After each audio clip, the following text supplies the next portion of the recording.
ताज्या बातम्यांसाठी महान करेला सबस्क्राइब करा आणि बेल आयकॉनला क्लिक करा। ऑपरेशन सिंदूरच्या समर्थनार्थ निपाणीत भव्य तिरंगा रॅली शहरासह ग्रामीण भागातून हजारो नागरिकांचा सहभाग। भारतीय सैन्य दलाने ऑपरेशन सिंदूरच्या माध्यमातून केलेल्या कारवाईचा अभिमान व्यक्त करण्यासाठी निपाणीत भव्य तिरंगा रॅलीचं आयोजन करण्यात आलं होतं। या रॅलीसह शहरासह ग्रामीण भागातून हजारो नागरिकांचा उत्स्फूर्त प्रतिसाद मिळाला। सकाळी म्युनिसिपल हायस्कूलच्या मैदानावर समाधी मठाचे स्वामी प्राणलिंग स्वामीजी, शेंडूर शक्तीपीठाचे अरुणानंद स्वामीजी, नगराध्यक्षा सोनल कोठडिया यांच्या हस्ते भारत मातेच्या प्रतिमेचं पूजन झालं। राष्ट्रगीतानंतर रॅलीला सुरुवात करण्यात आली। ही रॅली बेळगाव नाका, निपाणी नगरपालिका, निपाणी मेडिकल, अशोकनगर, राणी चन्नम्मा चौक, कोटीवाली कॉर्नर, नरवीर तानाजी चौक मार्गे छत्रपती शिवाजी महाराज चौक येथे पोहोचली।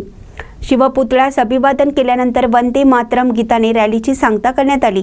यावेळी रॅली तिरंगा झेंडे व टोप्या, महिलांनी परिधान केलेले लाल रंगाच्या साड्या तसेच विद्यार्थ्यांनी घेतलेला 1 किलोमीटर लांबीचा तिरंगा ध्वज लक्षवेधी ठरला। या रॅलीमध्ये भारत माता की जय, जय जवान जय किसान, शहीद जवान अमर रहे अशा विविध घोषणांनी परिसर दणाणून गेला होता। यावेळी नगराध्यक्षा सोनल कोठडिया, माजी सुभेदार रवींद्र पोवार, गजानन चव्हाण यांनी मनोगत व्यक्त केलं।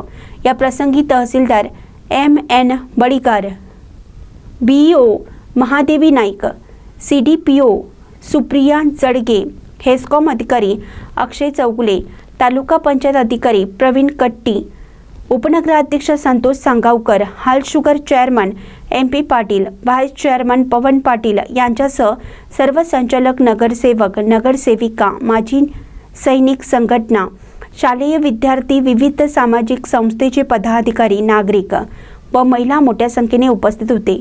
विजय राऊत यांनी आभार मानले। महानकरी न्यूजसाठी गौतम जाधव, निपाणी।